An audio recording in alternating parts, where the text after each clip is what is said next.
والصلاة والسلام على سيد الأنبياء والمرسلين أما بعد فأعوذ بالله من الشيطان الرجيم بسم الله الرحمن الرحيم قال الله سبحانه وتعالى في القرآن المجيد والفرقان الحميد وإن تعدوا نعمة الله لا تحصوها إن الإنسان لظلوم كفار صدق الله العظيم اللهم صل على محمد وعلى آل محمد كما صليت على إبراهيم وعلى آل إبراهيم إنك حميد مجيد اللهم بارك على محمد وعلى آل محمد كما باركت على إبراهيم وعلى آل إبراهيم إنك حميد مجيد رب اشرح لي صدري ويسر لي أمري واحلل عقدة من لساني يفقه قولي۔ میرے محترم دوستو اور عزیز سامعین گرام، جو آیت مقدسہ میں نے آپ کے سامنے تلاوت کی، اس آیت میں اللہ تبارک و تعالی یہ ارشاد فرما رہے ہیں، اگر تم اللہ تبارک و تعالی کی نعمتوں کو گننا شروع کر دو، اللہ تبارک و تعالی کی نعمتوں کو شمار کرنا شروع کر دو، تو تم اللہ کی نعمتوں کو شمار نہیں کر سکتے، اللہ کی نعمتوں کو گن نہیں سکتے۔ اللہ نے اتنی نعمتیں کی، ہماری نظر دو چار نعمتوں کی طرف چلی جاتی ہے۔ آپ سمجھیے اس بات کو، اللہ نے اتنی نعمت کی ہے کہ بسا اوقات ہم ان نعمت کو سوچتے بھی نہیں ہیں۔ ہم بعض نعمتیں وہ شمار کر لیتے ہیں جو ہمارے وجود کے اندر اللہ تبارک و تعالی نے نعمت کی، وجود کی نعمت، پھر اس وجود کا صحیح سالم ہونا، اس کے تمام اعضاء و جوارح کا صحیح سالم ہونا، یہ سب اللہ کی نعمتیں ہیں۔ پھر وجود سے باہر نکلے تو انسان جس عالم کے اندر ہے، دنیا اور اس کائنات کو دیکھے، اس کے اندر اللہ کی نعمتوں کو شمار کرے، ان نعمتوں کو بھی نہیں شمار کر سکتا۔ اس کے علاوہ جو اللہ کی نعمتیں ہیں میرے دوستو، بعض نعمتیں اللہ تبارک و تعالیٰ کی ایسی ہیں جو آنکھ سے دکھتی نہیں ہیں۔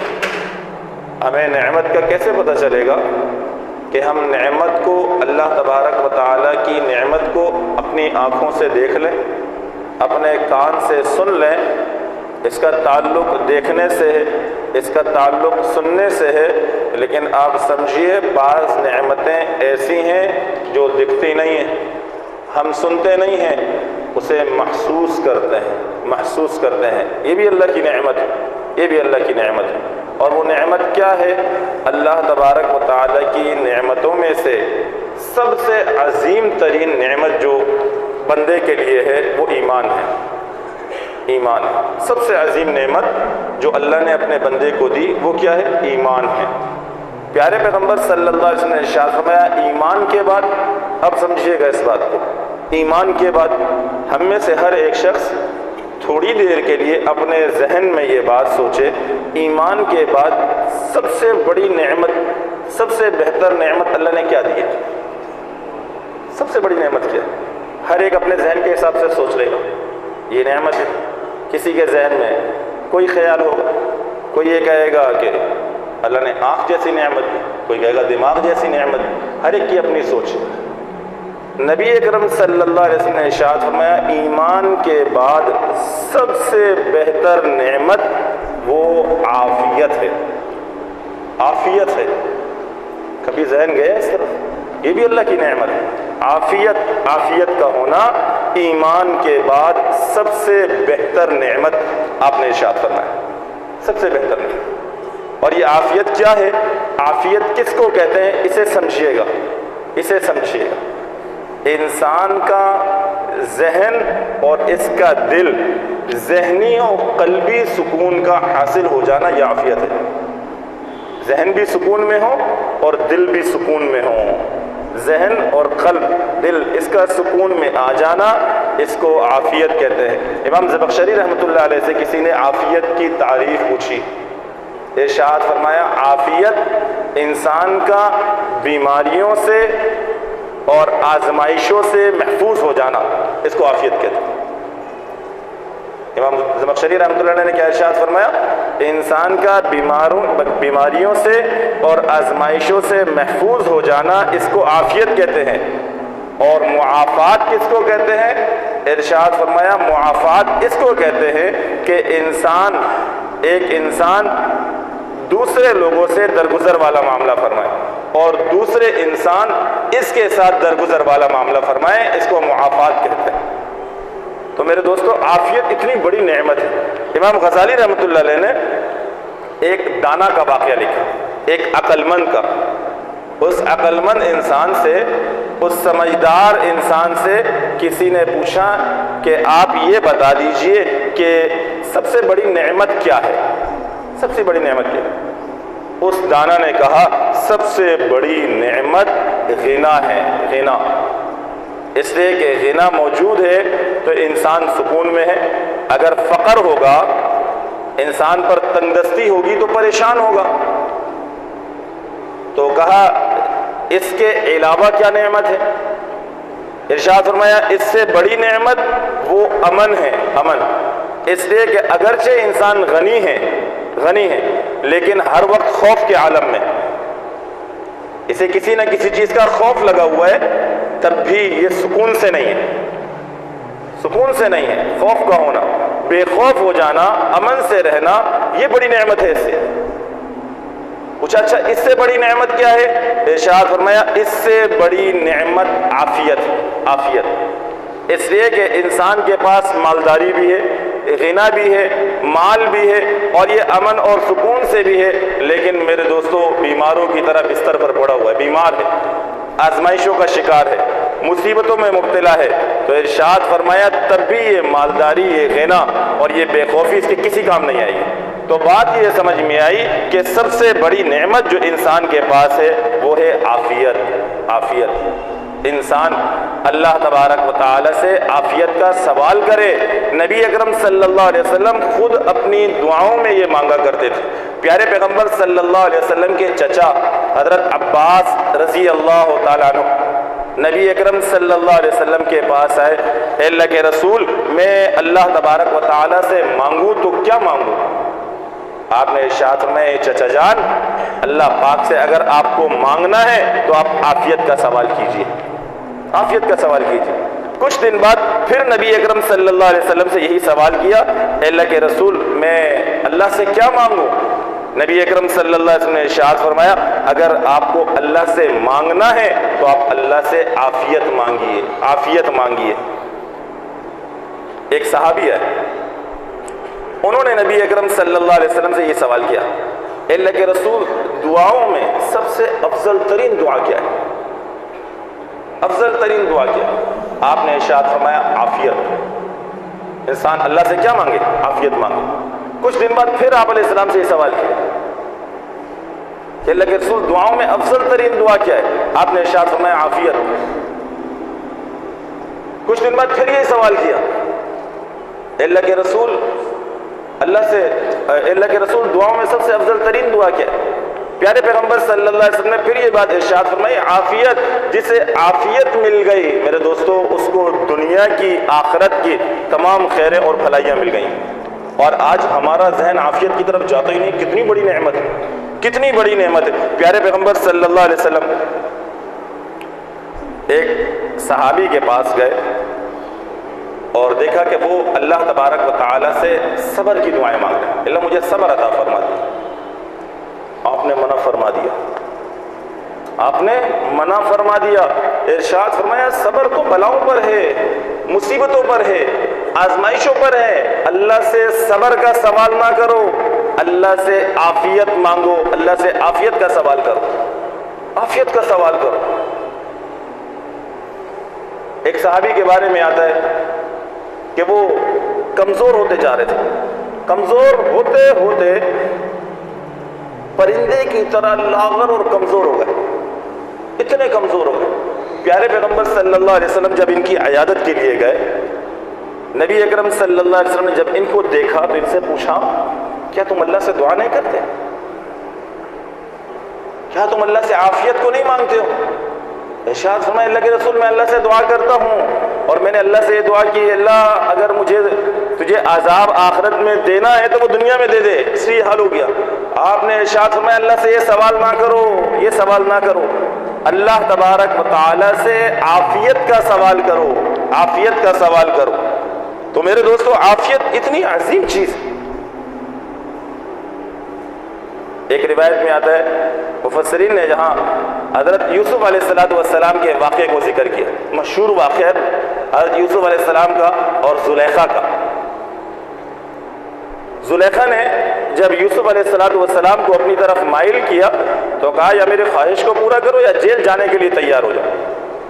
تو یوسف علیہ السلام نے فوراً یہ کہا کہ جس چیز کا یہ مطالبہ کر رہی ہے اس سے بہتر ہے کہ میں جیل میں چلا جاؤں، جیل میں چلا جاؤں۔ جیل چلے گئے، جیل جب چلے گئے مفسرین نے لکھا کہ جیل میں یوسف علیہ السلام پر وحی آئی اور اللہ نے یوسف علیہ السلام سے کہا اے یوسف آپ نے جیل جانے کو پسند کیا، آپ نے اللہ سے اس وقت عافیت کا سوال نہیں کیا، اگر آپ اللہ سے عافیت کا سوال کرتے تو آپ جیل نہیں جاتے، جیل نہیں جاتے۔ اس لیے ہر وقت بندے کو اللہ تبارک و تعالی سے عافیت کا سوال۔ عافیت میرے دوستو اتنی عظیم نعمت ہے، انسان کے پاس دنیا جہان کا مال ہو، دنیا جہان کا مال، دنیا جہان، اور عافیت نصیب نہ ہو، آپ یاد رکھ لیجئے اسے کچھ حاصل نہیں، کچھ حاصل نہیں۔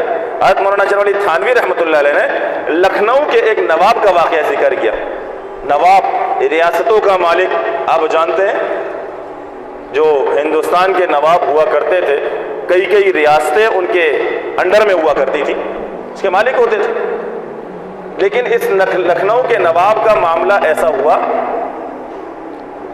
کہ اس کا معدہ خراب ہو گیا اور اس قدر خراب ہو گیا کہ آخر میں معدے کی کیفیت یہ بن گئی کہ گوشت کا قیمہ کر کے اور اسے ململ کے کپڑے میں رکھ کر نچوڑ کر اسے پلایا جاتا تھا، لیکن پھر بھی معدہ خراب ہی رہتا تھا۔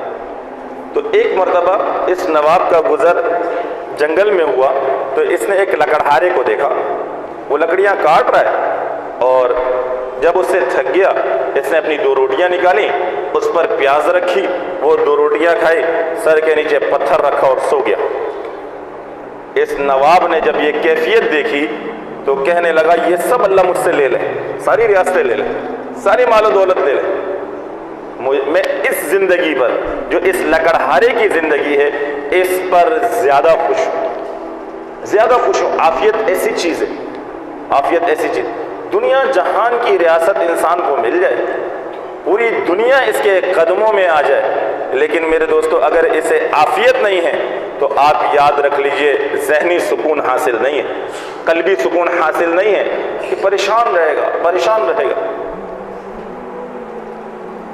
ابن شہاب زہری رحمۃ اللہ علیہ یہ مشہور محدث ہے، مشہور محدث، ان کا پورا نام ہے محمد بن شہاب الزہری۔ ان کے بارے میں آتا ہے انہوں نے اپنی انگوٹھی پر لکھایا ہوا ہے اے اللہ محمد بن شہاب آپ سے عافیت کا سوال کرتا ہے۔ کتنے بڑے محدث ہیں، کتنے بڑے محدث ہیں، لیکن پھر بھی کیا ارشاد فرما رہے ہیں؟ اللہ سے عافیت کا سوال، اللہ سے عافیت کا سوال۔ یہی وجہ ہے آپ دیکھیے نبی اکرم صلی اللہ علیہ وسلم کی دعاؤں میں صبح کے وقت جب انسان اٹھے، پیارے پیغمبر صلی اللہ علیہ وسلم نے صبح کی دعاؤں میں یہ دعا بھی ارشاد فرمائی کہ انسان دعا کرے الحمدللہ الذی عافانی فی جسدی ورد علی روحی، کہ اللہ سے یہ دعا کرے کہ تمام تعریفیں کس اللہ کے لیے ہیں؟ جس نے میرے جسم کے اندر عافیت دی ہے، عافیت دی۔ اسی طرح نبی اکرم صلی اللہ علیہ وسلم کی دعاؤں میں سے ایک دعا یہ بھی ہے، پیارے پیغمبر صلی اللہ علیہ وسلم خود بھی کرتے تھے، اور جیسا کہ آپ کو روایت سے یہ بات معلوم ہوئی کہ نبی اکرم صلی اللہ علیہ وسلم نے اپنے صحابہ کو سکھایا بھی، اپنے چچا کو سکھائے، دیگر صحابہ کو سکھائے۔ وہ دعا کیا تھی؟ نبی اکرم صلی اللہ علیہ وسلم اپنے دعاؤں میں یہ مانگا کرتے تھے اللہم انی اسألک العفو والعافیت فی الدنیا والآخرہ، اللہ میں آپ سے دنیا اور آخرت کا سوال دنیا اور آخرت کی عافیت کا سوال کرتا ہوں۔ آپ علیہ السلام خود دعا کر رہے ہیں۔ اور میرے دوستوں، ہم ذرا اس نعمت کو سوچیں، کتنی عظیم نعمت ہے، کتنی عظیم نعمت، لیکن آج ہماری توجہ اس نعمت کی طرف نہیں ہے، اس نعمت کی طرف نہیں ہے۔ نبی اکرم صلی اللہ علیہ وسلم نے اس نعمت کو ایمان کے بعد سب سے بہترین نعمت بتائی۔ بہترین نعمت، کتنی نعمت ہے نا، ہم سب کو شمار کریں اور پھر اس نعمت کو سوچیں جس نعمت کے متعلق آپ نے یہ بات ارشاد فرمائی۔ تو لہٰذا اپنی دعاؤں میں ہمیں چاہیے ہم اس کا اہتمام کریں۔ آج کے بعد اپنے ہر دعا میں اللہ تبارک و تعالی سے عافیت کا سوال کریں، عافیت کا سوال کریں۔ سب کچھ مل گیا، عافیت نہیں ملی، آپ یاد رکھ لیجئے پریشان رہیں گے، پریشان رہیں گے۔ تنگی ہے، پریشانی ہے، لیکن پھر بھی بندے کے ساتھ عافیت لگی ہوئی ہے، میرے دوستوں، بیماریوں سے محفوظ ہے، مصیبتوں سے محفوظ ہے، آزمائشوں سے محفوظ ہے۔ کم پیسے کے باوجود، کم آمدنی کے باوجود پھر بھی پرسکون زندگی گزارے گا۔ تو اپنی دعاؤں میں اس کا اہتمام کرنا چاہیے۔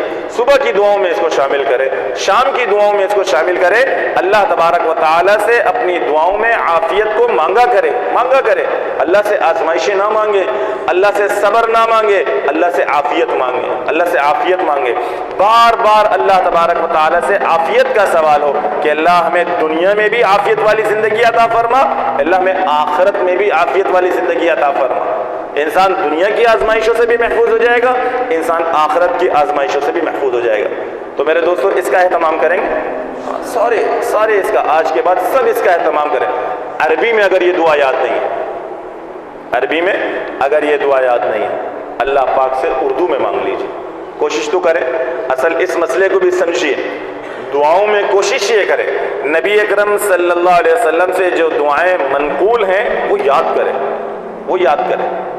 آپ علیہ السلام کی ایک صفت، نبی اکرم صلی اللہ علیہ وسلم کا ایک معجزہ یہ بھی ہے، آپ نے ارشاد فرمایا جوامع الکلم، یہ آپ علیہ السلام کا ایک معجزہ ہے۔ اس کے اندر جوامع الکلم کس کو کہتے ہیں؟ الفاظ انتہائی مختصر تھوڑے سے، لیکن معنی کہ اس کے اندر کیا ہو، سمندر ہو۔ تو اسی لیے ایک دعا ہم اردو میں مانگیں گے، مانگ سکتے ہیں، اجازت تو ہے، لیکن میرے دوستو کیا ہی اچھا ہو کہ اسے عربی میں ایسے ہی یاد کی جائے جیسے نبی اکرم صلی اللہ علیہ وسلم سے منقول ہے۔ ایک تو آپ علیہ السلام کی محبت، پھر یقیناً ان الفاظ سے مانگنا جس الفاظ سے محبوب خدا صلی اللہ علیہ وسلم نے مانگا، اللہ کو کتنا پسند ہو، اللہ کو کتنا۔ تو یہ سوچ کر ان دعاؤں کو یاد بھی کیا کریں۔ ہاں، جب تک یاد نہیں ہے تو انسان ان اوقات کو ضائع جانے نہ دے، بلکہ ان کو بھی موقع غنیمت جان کر تب تک اردو میں مانگتا رہے۔ اللہ سے دعا کرے، اے اللہ مجھے عافیت عطا فرما دیجئے، اللہ مجھے دنیا کی بھی عافیت عطا فرما دیجئے، اللہ مجھے آخرت کی بھی عافیت عطا فرما دیجئے۔ اللہ تبارک و تعالی ہم سب کو سمجھنے عمل کرنے کی توفیق عطا فرمائے۔